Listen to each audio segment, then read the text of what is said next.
everyone, welcome back. Today I'm very excited because we are joined with a very special guest.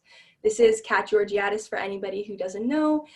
We've played on the national team for a few years now together, and she is also one of my best friends. So I'm very excited that she is joining us today. We're going to be asking her some questions, and we're also going to be decorating some gingerbread houses. Mine's kind of in pieces right now, but hopefully that improves over the course of the video. But yeah, without further ado, let's get started. So first, I want to ask Kat about her recruiting story. So for you guys who don't know, well, actually, I'll let her tell you guys. So let's start off with where it all began with your recruiting process, just from the beginning.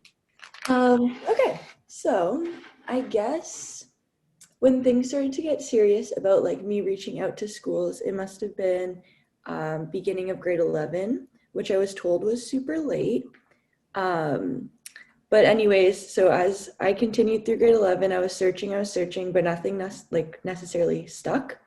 And then finally February came along and my recruiter was like, oh, I found you a school. It's called Santa Clara, new coaching staff.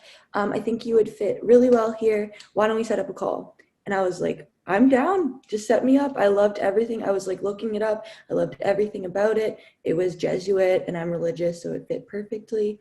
And so I was just like, yes, I'm ready to take this on. I want to call them. So we had a chat with the assistant coach, and everything just seemed to like click the boxes when we were talking, seemed really well, or going well, sorry. And then she was like, I want to come and watch you play. So I was like, okay, for sure. So it must have been March.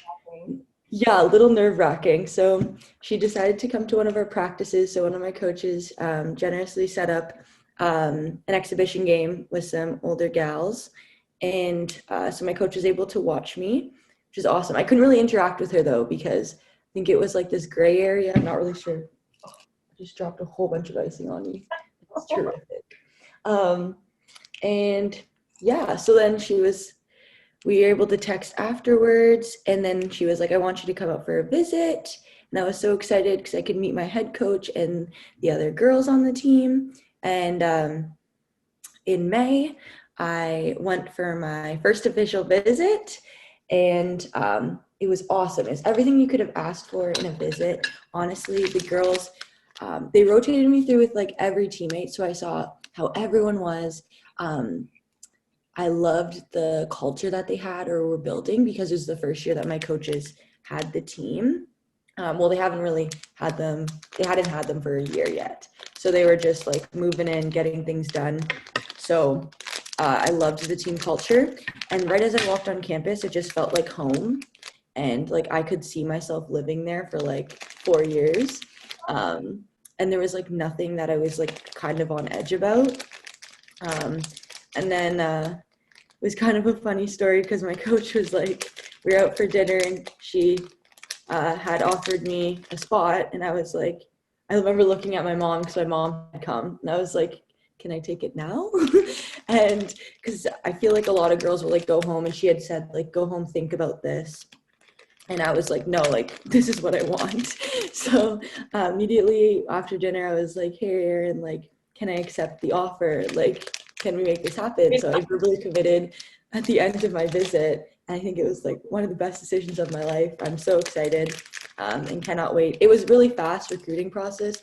I think it was within a span of like February, March, April, May, like 4 months. And it was quite quick. Yeah. And I think what's so unique about yours is like, I feel like, well, I didn't really pursue the NCAA for a long time, or like as much as other people. But from what I've heard, like for you to have found the perfect school literally like in the first try, like I feel like that's completely unheard of. But I could be wrong. Like I feel like Well, I had some other schools that were on the line earlier, but they kind of just like fell through. And it was cool though. It was a good experience because I learned how to talk to coaches, and just to get to know them and like ask the right questions. So when I like got to talking to my assistant coach, like I wasn't nervous and I knew what to ask and like what I was looking for. And because I knew I was running out of time, like there was no time to like diddle daddle. Like you just had to like get to the point. And I felt like my coaches were really transparent and like let me know what was happening, and I really loved that. So I knew what was going on, which is awesome. So Yeah. And then I guess like even going back way before you started or like you decided on Santa Clara, what made you decide on the NCAA in the beginning? Great question. So ever since I had like started volleyball, I would just like put on NCAA games, and I would just like watch them. Mostly like Big Ten games, so like Penn State, Nebraska. Never just being like, I'm going to the NCAA. I didn't know what that looked like or what that meant, but I remember just telling my coaches in like U12, I'm going to go to the States, play there. Didn't know where I was playing, just knew I was going to go. So it was kind of like always in the back of my head. And I remember okay, this is gonna be funny, but I had like I was in civics and careers, and this one teacher made us do like this university. I'd like pick a university and like what major we wanted to go into, kind of like that. And I chose an American university, and she was like, yeah, like I don't know, like why are you not doing a Canadian school? And I was like, because I'm going to the States. And so I like made it Like clear. this is my goal. Yeah.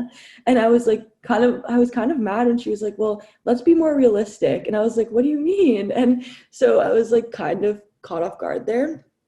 But I just like always set it in my mind, and like even though when I got to grade 11, I wasn't really looking, it just kind of happened. And I'm not sure how that did. It was just out of luck and some faith, but I was never like in search of a school. I just knew I was going down there. So then grade 11, it got serious, but that was kind of the start of my process when I was like, I'm going down there in grade 6. Don't know how I'm going to do it, but it's going to happen. So I guess I also want to ask you, like, what struggles did you come across during the recruiting process? I'm sure like people, maybe like universal struggles that I'm sure people who want to get recruited to Canadian universities might also experience. Like, what were some struggles for you personally in that journey? I've never been a great email checker. So that was a big issue because it's basically all of the communication you can have. You don't really text much with your coaches. Well, I guess now they do more often. But email was like a good source to like get on the same page with the recruiting process. And with school and volleyball, I found it quite hard to keep checking my emails. Now it seems like a thing I'm always doing, but at the start it was really hard, and it was hard for them to understand where I was at first. But as the year progressed and I got to chat with some coaches and understand how the process worked, it became a lot easier. And I started to check my email a lot more, just like quickly. You're like walking to a class and you just quickly check your email, see if there's anything that they need, because then you're slowing down their process and they don't know where you're at. So I think that's a really good tool that I struggled with at the beginning, but I've gotten a lot better. But definitely keeping in check with your email so you know what's going on and you're always in the loop, and your coaches are always in the loop. Yeah, definitely. And I think it's so funny that like even just thinking the medium of communication can be a struggle. Like we think about all the time when you think about like recruiting and talking to coaches, you're like, oh, what do I say in the email?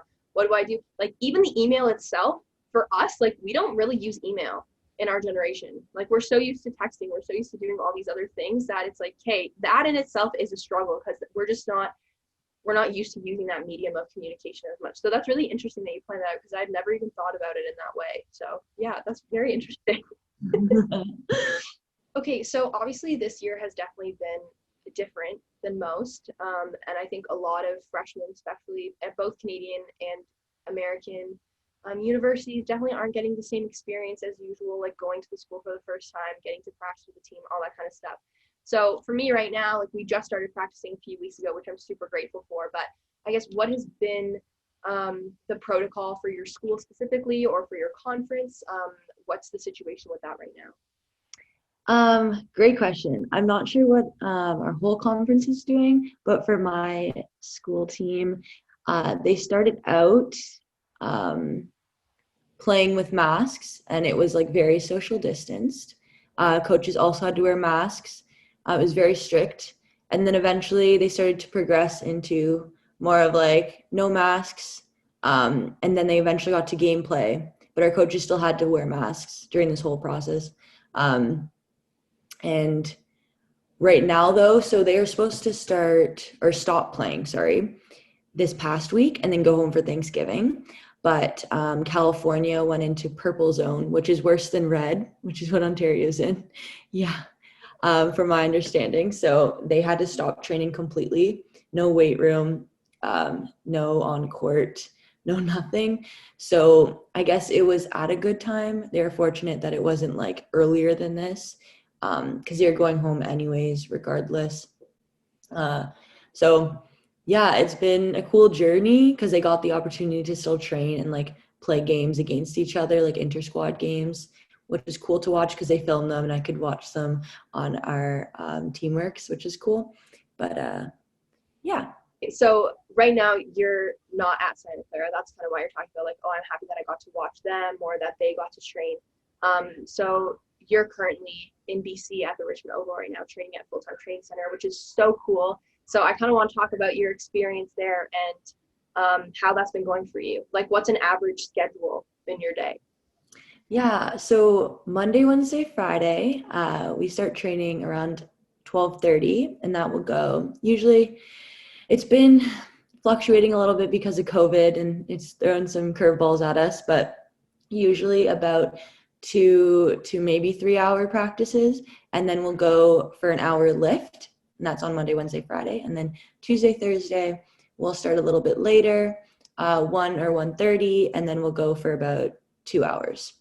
And that's usually a typical like training week. And then we have the weekends off, which is really nice, especially because some of us are in school.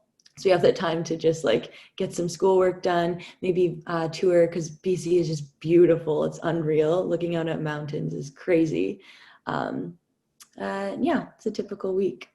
So what's schoolwork been like as well, since you are one of the people who are in school right now at the Full Time Training Center? It's pretty interesting. At first, it was quite stressful. I do stress quite a bit about school anyway, so it's just kind of normal. But the And beginning is always hard. Pardon me? again, email. Yes, Everything yes. is communicated through email. I know, and I'm not great. I like more face-to-face, so I like love setting up Zooms, but sometimes their profs aren't available. So I found that quite stressful, and I didn't know what they wanted because it's not like high school when you know your teachers what they want. So that I found quite difficult at the beginning, and um, we have this week off because of Thanksgiving, and I realized I should never have stressed that much because I feel pretty secure with my grades and it's not that bad. But definitely at first it was the balance with trying to find the time because I was never accustomed to doing both at the same time. Yes, I've done just straight school before with no volleyball. Yes, I've done straight volleyball with no school before. This is like a mix of both. Which was a learning curve, but I'm glad I did it. So it's like kind of preparing me for actually getting on campus and like in season stuff. So really fortunate to have this opportunity. Yeah, and you bring up a really good point. Like, we've had lots of experience in the summer where we haven't had to do school. Like last summer, we competed into the school year. But I don't know about you, but I didn't even start work until I got back. Like, I knew already that when we were in Egypt, like when we were training, there was no way I was going to find time to do schoolwork. So I literally just told all my teachers, I'll catch up when I got back, and that's what I did. But yeah, like, I guess this is the first time that we're experiencing the school workload and like the physical volleyball workload, and then the mental toll that both of those things take on us, because we're obviously both very passionate about like school and volleyball. So obviously there's a mental component that adds an extra challenge. So we're learning how to do all these new things, and I guess this is the first time where we've kind of just been thrown into it, been like figured out. So I definitely relate that the first little while was really stressful because you didn't know how to manage it, but yeah, definitely you get in the groove, you find what works for you, and then you go from there. So yeah. Touching on that topic, how are you finding everything and like finding time for yourself and balancing school and volleyball? Well, yeah, at the beginning it was definitely really difficult. I don't know if any of you have watched my like life update, like the last video I posted, but the beginning of my school year was kind of a shit show. I'm not gonna lie. I was dealing with a lot of stuff, and I had a sixth course, so my course load was crazy. And then volleyball also got canceled, and for me, like as much mental like power needs to go into volleyball, it's definitely a stress reliever and it makes me excited about exercising. Like I was literally a couch, I also have mono, so I couldn't really do a lot of physical activity, but I was just a couch potato and I felt super unmotivated, and then I didn't have volleyball, so literally all that was in my day was school. And so I would procrastinate work. I wasn't motivated to do the work. Even though it was interesting topics, I just found it really challenging um, to stay focused all the time because I felt like all I had to do was school. So now that volleyball has started, it's definitely helped me like prioritize my time. It's only 2 days a week. But in all honesty, like that's actually helping me adjust because I still have lots of time to do my schoolwork and I'm still getting enough volleyball to satisfy my like volleyball fix, I guess. So I'm definitely a lot better now at time management and being able to identify like when do I really need to do work and when can I just sit and take a break. Like sometimes after practice I'm exhausted and I'm sitting at my desk forcing myself to do work, and I think to myself, okay, you could keep doing this right now, or you go to sleep, get some rest, and do it in the morning when you can actually like retain information. So I guess that's where I've been trying to balance like what's actually realistic for me to get done in a day, and then be proud of myself for doing that, and don't force myself to like get an unrealistic amount of work done, because work-life balance is really important, and like I need to be able to rest and take care of my body. Like not only every athlete but every person needs to do that. Even if you don't have sports, you need to be able to take a moment for yourself and take a break from school. So yeah, that's basically what I found. Sorry, that was kind of a long-winded answer, but No, I love it. I love hearing your journey. so before we segue into our next question, I'm gonna update you guys. So I have a bunch of mini gingerbread houses. So this is what my first one looks like. Very nice, and that's Kat's progress over there. I find it really hard to decorate gingerbread houses that are already put together. Like I've been trying to move on to my next one, and I just do every piece individually. I feel really bad. Sorry, Kat. Don't feel sorry. No, I love it. I'm just, like I said, I'm a really bad multitasker. So if I can only focus on one or the other, so then I'm like, okay, we're just going to do like a 50% job here. But I love it. Oh my goodness. Okay, so I guess going into the next question, which is kind of related to what we've been talking about before, FTC is obviously a very like high pressure competitive environment. Especially right now, you're training with girls that are what 6 years older than you, possibly, like some. Yeah, there is a big age range. I'm not sure who like the oldest is, but I think there's at least a 6 age gap for some people.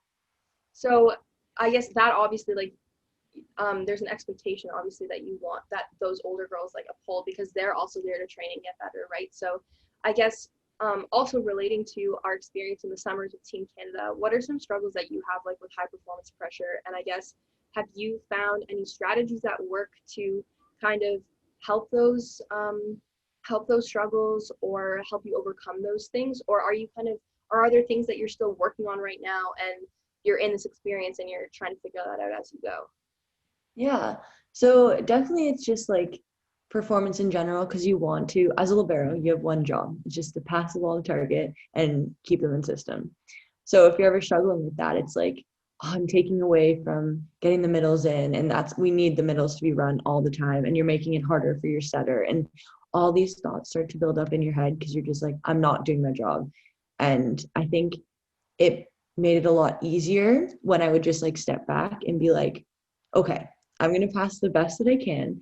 And with gold medal squared, um, it's like a passing technique where essentially, I'll just give a little brief outline on it. You can pass like high attack line, and that's considered a good pass. And we can run all in system from there, which is great especially when you're in trouble and you're feeling not too hot about your passing.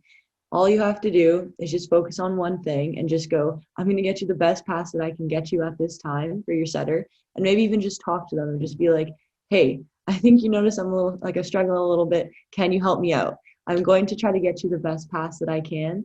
But in the event that I don't, I need you to make it 1% better.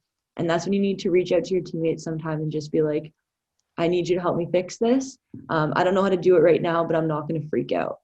Because usually my first thing that I do is called like panic mode. Just what do I do? How do I fix this? But in games, you don't have that opportunity to be like, how do I fix this? It's just like, how can we problem solve in a way that will help my teammates. Because once you freak out, it's kind of downhill. Definitely just stepping back and just being like, this is the best pass that I can get you. And the next ball will be better. So it's just keeping that positive mindset on it. It's definitely a struggle. Like when you get into those like darker thoughts where you're like, frick, like why can't I pass this ball? It's so easy. Or why can't I make this easier on my setter? And you start putting other people's opinions in your head that aren't even true yet. Like one ball isn't going to mean anything if you've passed 3 amazing balls. Yeah, and I love that, like 1% better. I think that that's been like a theme through the national team program that they've like been preaching for a while. That honestly, like the competition is difficult. Like I obviously like I haven't really been on serve receive, but what I do know is that we're taught to serve really tough, and some teams serve even tougher. So to be on the receiving end of that, and like especially if you're struggling in a match and you're getting in your head, like it doesn't need to be perfect all the time. Like you said, I can run pretty much every single option with a high pass at the attack line. Like we're at that level now that is good. Like that's good. And then you have to put trust in the next person who's going to touch the ball to make it 1% better.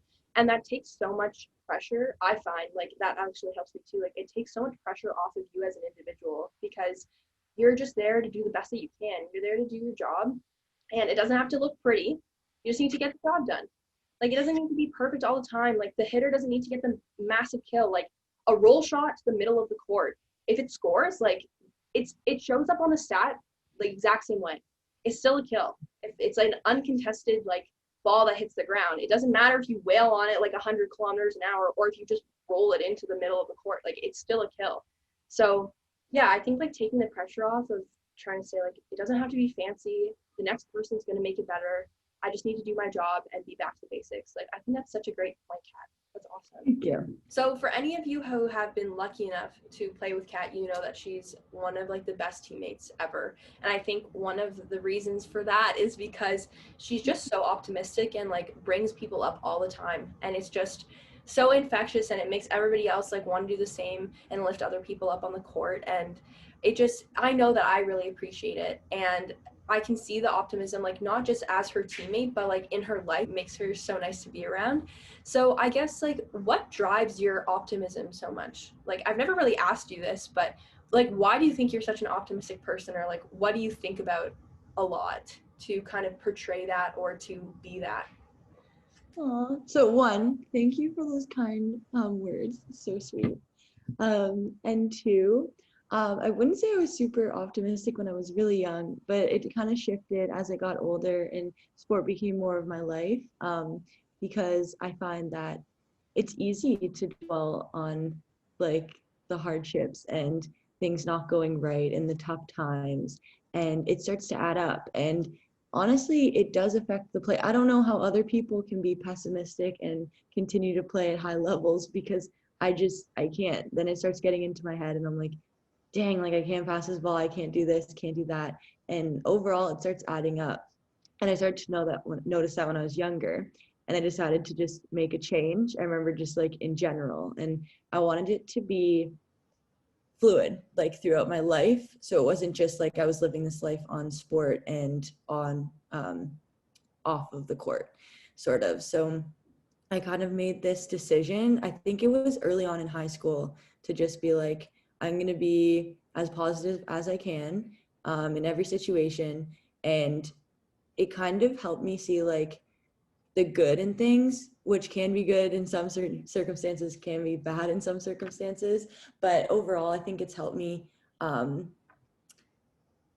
guess, find success in things that I might not have had when I was younger, because I could just like look at it and be like, I don't see this as a barrier. I see this as like an opportunity to grow and get better.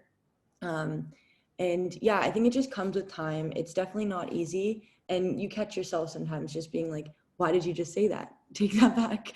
And then you have to like just go back and be like, okay, 2 nice things that you've done, instead of just like to counteract that negative comment or something like that.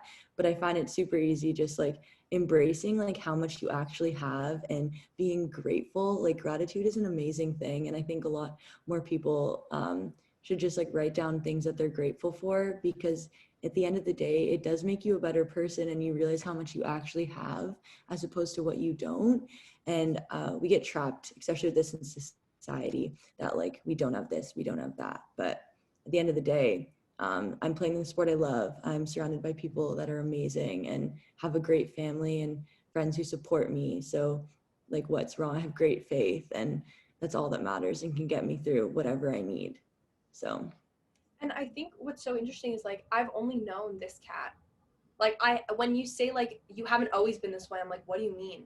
Like you've never, like we've never talked about this. So when you're like, oh yeah, I haven't always been like that. I'm like, are you sure? Like I can't imagine a Kat different. So I find it so interesting that like it was kind of like you just switched a flipped a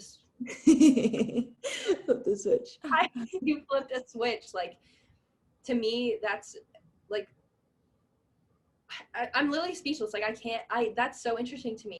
And it's not to say that I was super negative when I was younger. It just like took some time to like develop and be more of a ritual, like not a ritual, not the word, but something that happened like second nature. Like a behavior. A behavior, exactly. That would just happen second nature and just, yeah, it makes it easier. I think an amazing point that you brought up too is this point of like gratitude. Like you mentioned faith. Like I know that you're very connected with your faith. But even me, like somebody who's not as connected with my faith, like I keep a gratitude log.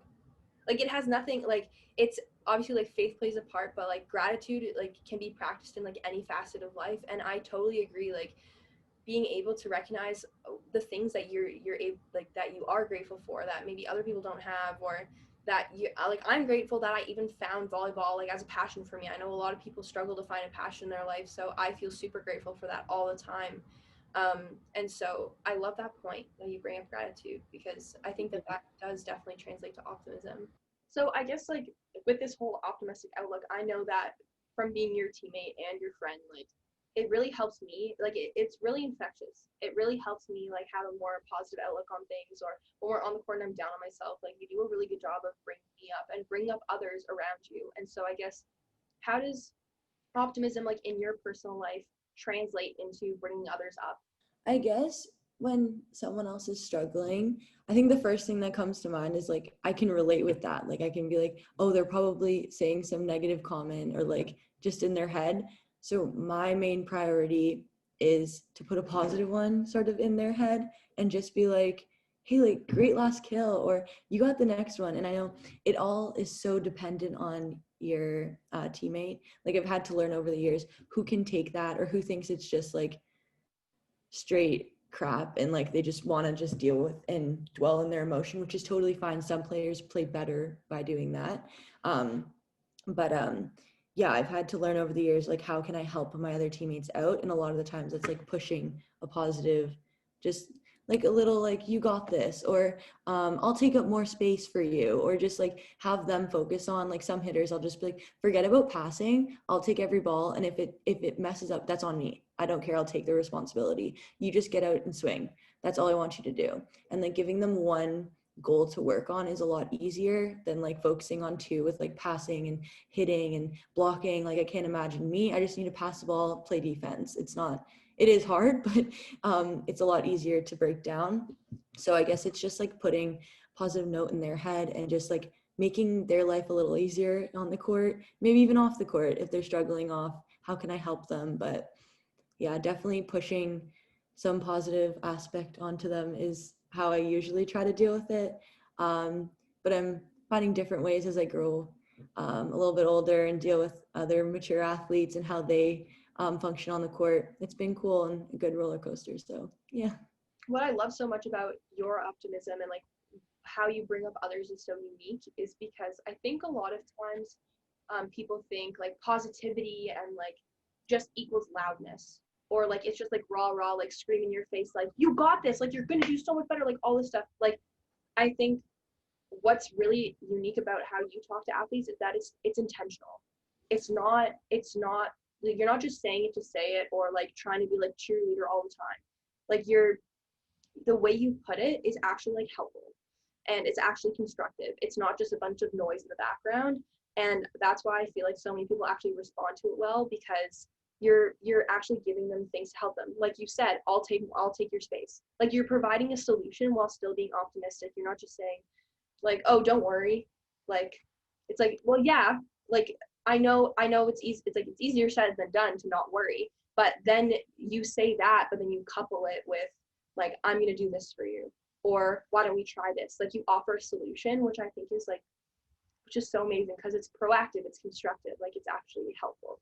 So Yeah.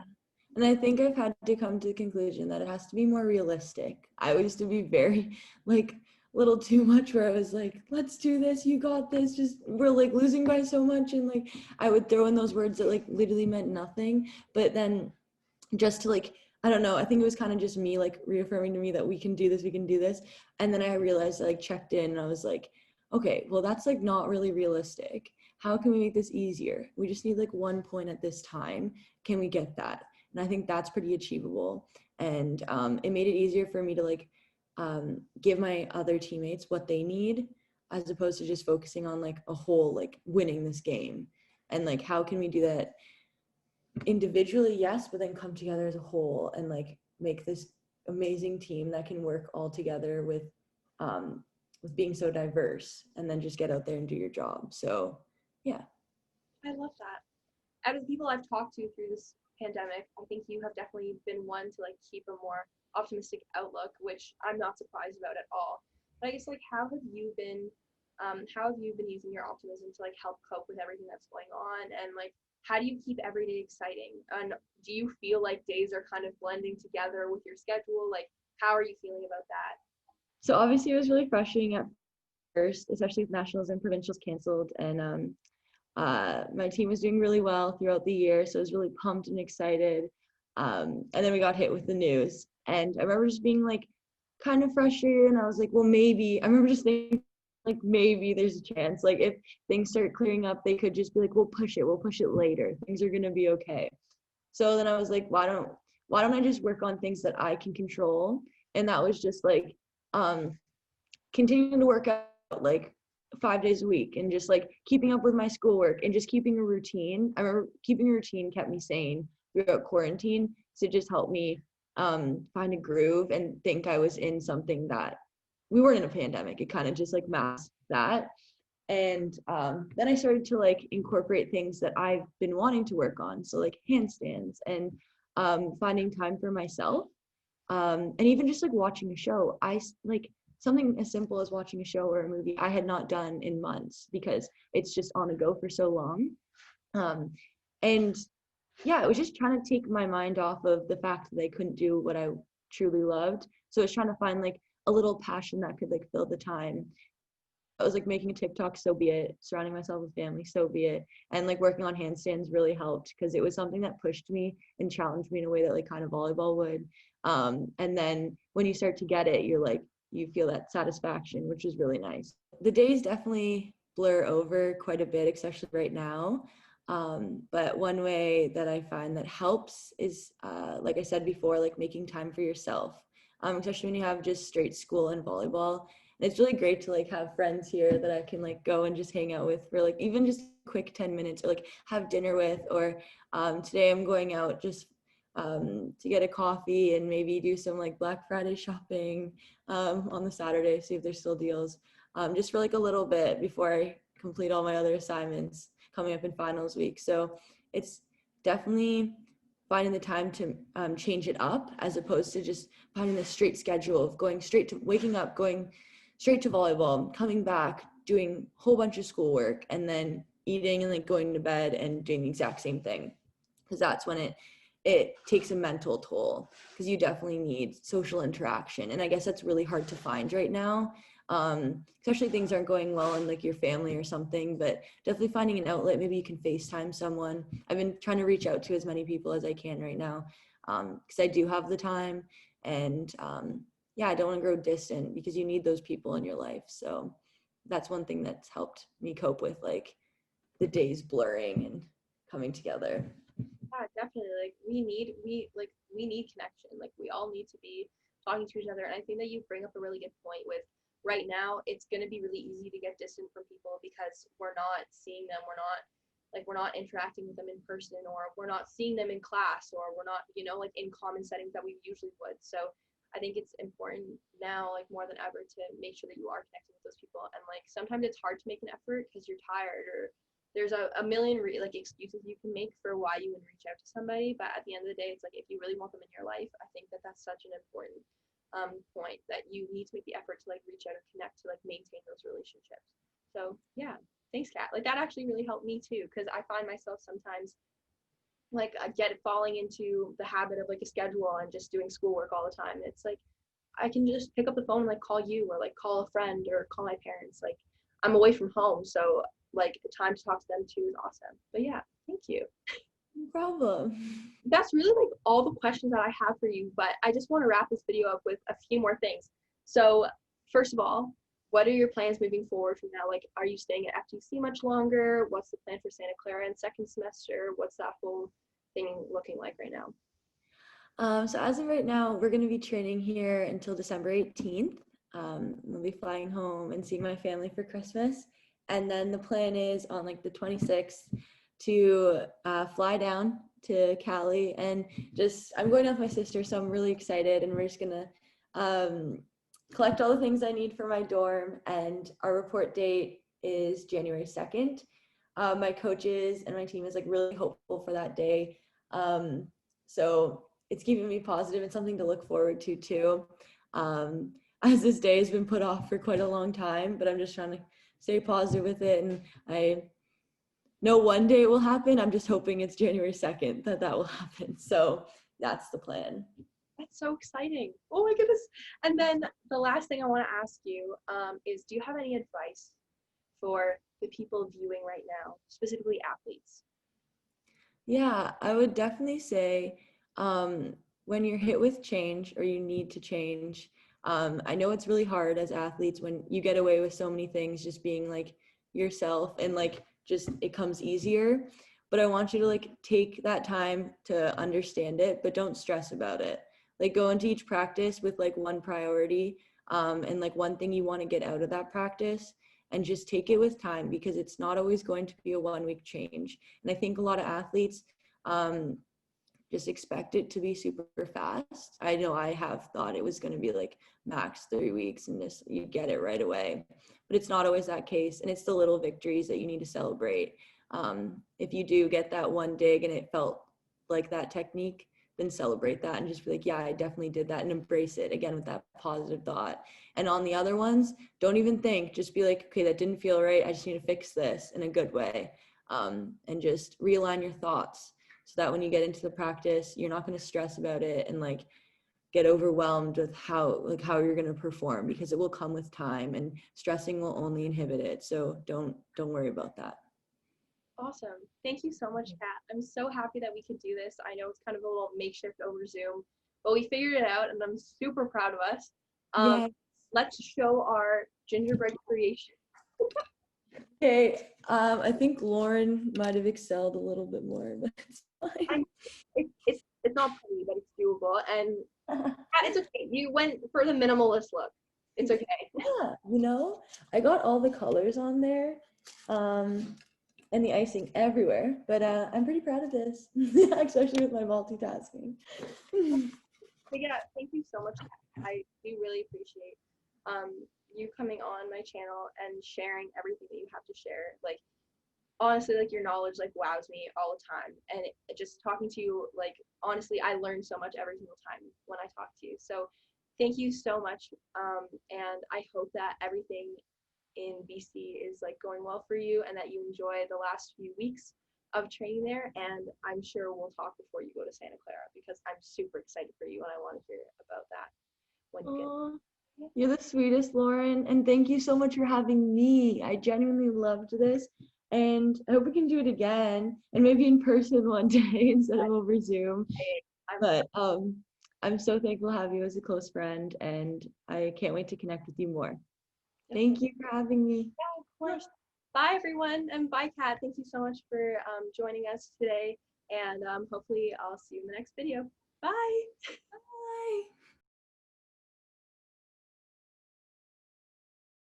Okay, perfect.